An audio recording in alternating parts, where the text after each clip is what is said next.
Sis Pauline. Siya po ang naghanap ng ating dagat-dagatan na venue. Also for our dress, my leader, Redwood. Sis Aja, nawala pa dito. Also for our media team, sinasabot ako natin ngayon si Sis Lara. So for our treasurer, hindi natin maano to, si Sis Sam. Sis Monica. And our beautiful decorations. Sino pa ba? This is the collective efforts of our life group. Hindi ko alam kanta dyan. Ating mga special guests. Special may acknowledge lagi. Ina-acknowledge lagi ang ating mga leaders, Mr. and Mrs. Ano kayo? Miss Da.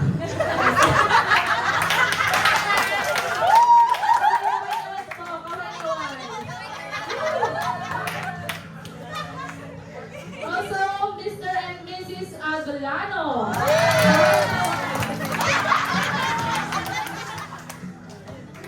Okay. Also, Mr. and Mrs. Rob Ganas. Nakakalimutan ba natin ang ating dear pastor? Hi, Pastor! Kamusta po? Sige, ito lang yun. Easter, guys! Woo! Happy Easter!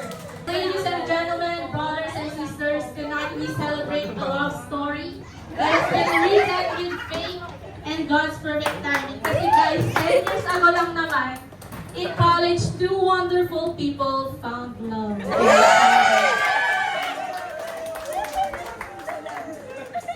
But beyond their profession, their passion is to serve God. Kasi ang talented, grabe ng pulse. Couple na to, guys. And tonight we honor not just their upcoming wedding, but the journey that has brought them here. Guys, let's welcome the couple of the night, Alvin and Christine. Woo!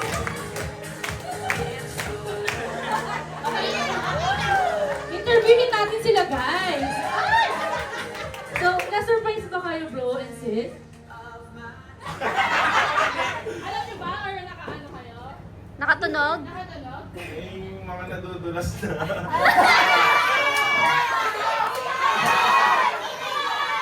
Pero actually na-surprise nga kami. Lalo kanina, sabi nila si Ina, asan yung Bible? Hindi mo na kami dalang Bible. Kasi nga daw may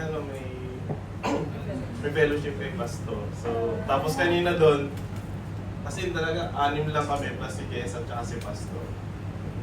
Nag-aalala talaga ako, wala akong Bible na talaga. Sabi ko, baka kaya. So, ayun, thank you guys. Ganda pala yung feeling. Nakakahiya. Naiya ako kasi nung late kami, nag-away pa ako. Sabi ko, ano ba yan? Kanina pa yung parking. Ano ba naman, baka din nandun si Paso, nakakahiya. Nakala ko 6:45 kasi 6:15 kami umalis. Parang medyo nakakahiya. Bakit sabi? Bakit late? Tapos sabi niyo coffee shop, parang pag ganun nga ako, sabi ko, sige, pala na kayo kung ano. Hindi na lang tayo mag-expect. Pero ayun, makakatawa ba tandang tao? Parang dito na lang tayo mag-celebrate. Actually, oo. Ito na yun. Ito na pala yun. Ayun. Praise God po sa mga buhay nito. Po sa buhay ng dalawang to, Lord God. Lord, as they plan for their wedding, give them guidance and wisdom. So parang nabalitaan ko na wala palang masyadong alam yung mga LGs, no, sa inyong love story. Okay lang ba sa inyo kung parang makakalkal natin yung history nyo? Kasi alam nyo, 10 years. So magta-10 years na sila this year and we want to know yung mga in-between na nangyari through a fast talk. Sorry. Ay, si Kabay! Parang lang ng segment na si Kabay. So bro, we do fast talk. Okay. Nung college kayo, anong unang bagay na napansin mo kay T? Buho. Buho. Sino ang una nagsabi ng I love you? Ako yata. ikaw. Ano ang top 2 love language mo? Clingy kasi ako eh.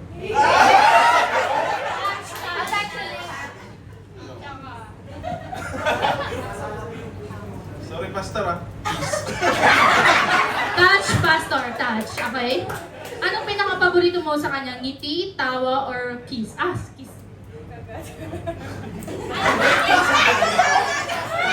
Yung, syempre, yung smile. Isang smile naman dyan, sis. Sino sa inyo ang unang nagigising sa umaga? Siya. Bro, kung parte ng eroplano si Tin, ano siya?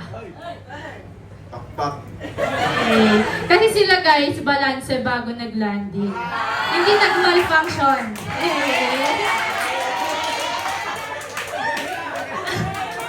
Ano ang pinaka-romantic na date nyo so far? Siguro nung sa Malaysia kami. Sorry. May budget sila guys. Kung si Tina isang kulay, anong color siya? Sage green. Sage green. Kasi yung wedding nila, okay? Kung isa naman siyang dessert, ano siya? 5. Ice cream. Favorite niya kasi yung ice cream. Favorite ka niya. Sino ang mas matipid sa gastos? Siya. Okay, maganda yan sis. Kasaan. Ano yung pinaka-kinilig kang ginawa niya na sa'yo? Pag nilalambing niya ako. Sis, kasi...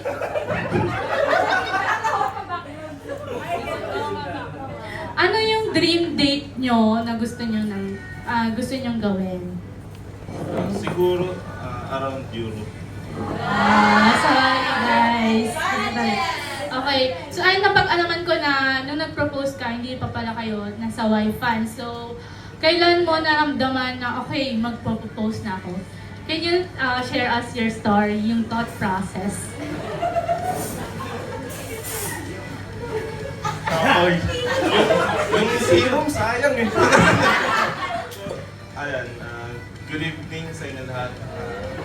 First of all, papasalamat ako kay God na binigyan ako ng mga kaibigan na katulad niyo.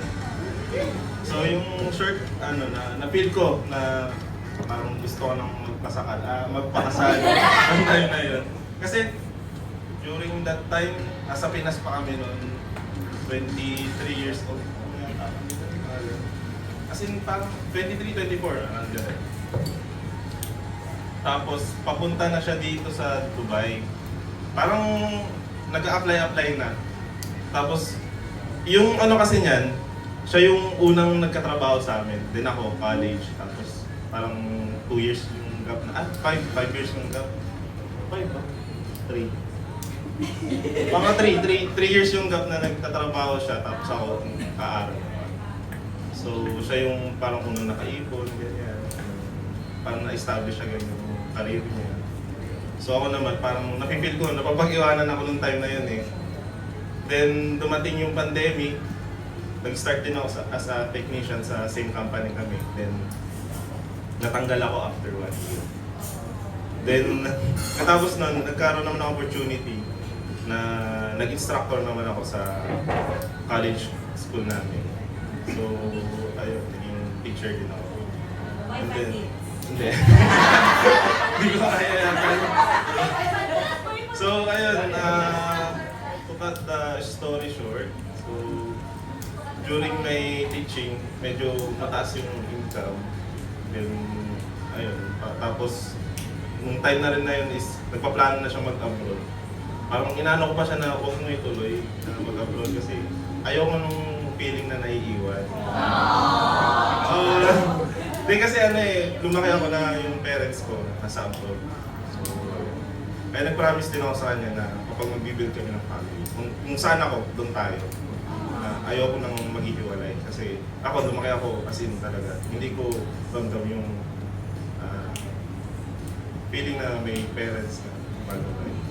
Kaya sabi ko nga, magbibuild kami, kasama kami. Kahit saan, sabi ko, kahit maghirap tayo. So ayun, nung time na yun, parang na-feel ko na ay aalis siya. So parang siguro yung na-feel ko kung bakit ako bumili ng sing-sing nun. So parang ako nagigilty ako ngayon kasi nakikita ko yung mga sing-sing ng mga nag-engage dito. Ang lalaki nung nung diamonds nila.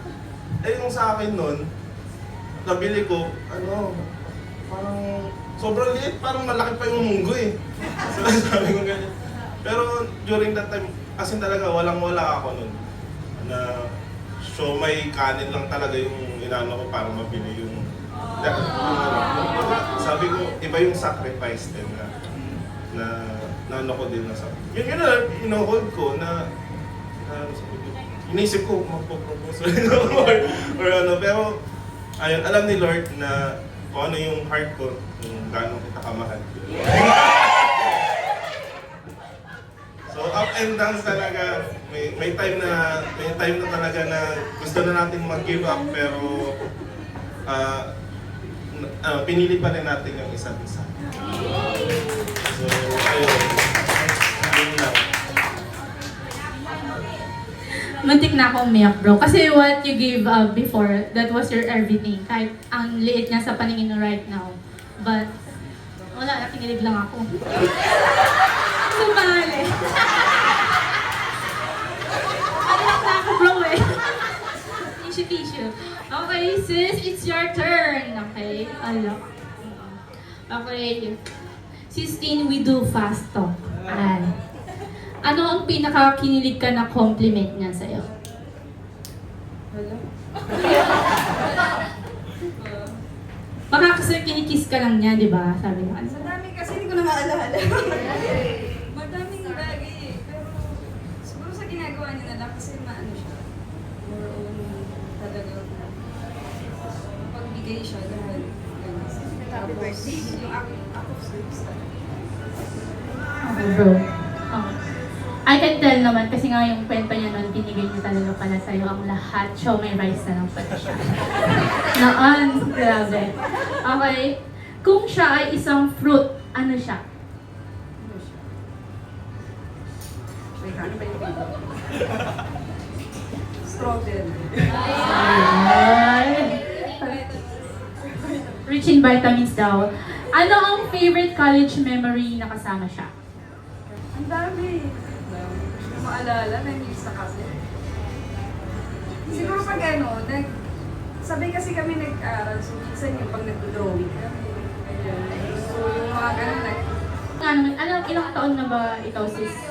Ngayon, ilang taon? 27. 27, so parang 17 ang mga teenager. Alam niyo, bihira yung ganyan yung teenager hanggang ngayon na maintain ang relationship. So congrats guys. Okay, next pa tayo. Sino ang mas may sense of humor?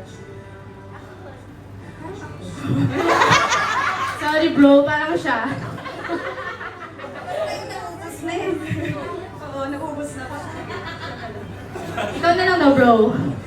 Anong pinaka-romantic na lugar na napuntahan niya na din? Yun eh, sa Malaysia nung birthday ako dun sa Pablos. So, same kayo ng favorite. So, parang siguro sobrang romantic ng araw na yun, no? Okay, next. Kung siya ay isang superhero, ano naman siya?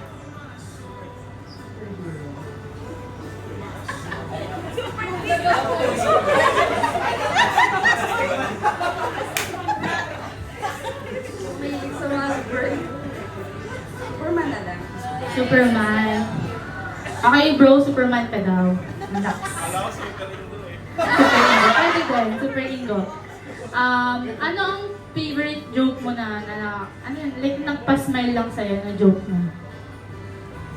Sorry guys, hindi ko na talaga maalala. Oo, I think overwhelmed ka pa sa surprise namin. Oo, naiintindihan kita sis kasi lagi kang yung parang the other side of the coin, pero ikaw ang sineselebrate namin tonight. So tanggapin mo siya guys. Ay, tanggapin mo siya sis kasi this is how we love you. Nakisakay lang ako one time sa sasakyan nila. Sobrang close na namin.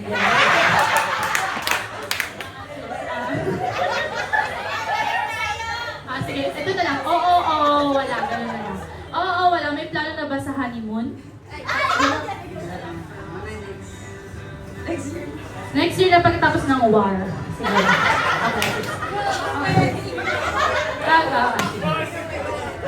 Okay, last na. Siguro ito. What made you say yes?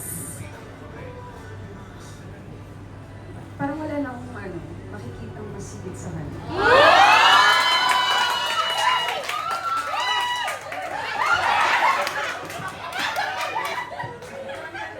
Sabi ko kung parang hinayang naman. Sobrang bait niya kami. Malakpakan naman natin, guys. Gusto ko kayo sa isang kiss na rin dito pala. Okay, so sis, makakaupo ka na. Ano guys, tuloy-tuloy tayo or nagugutom na ba? Ay, gutom na si sis.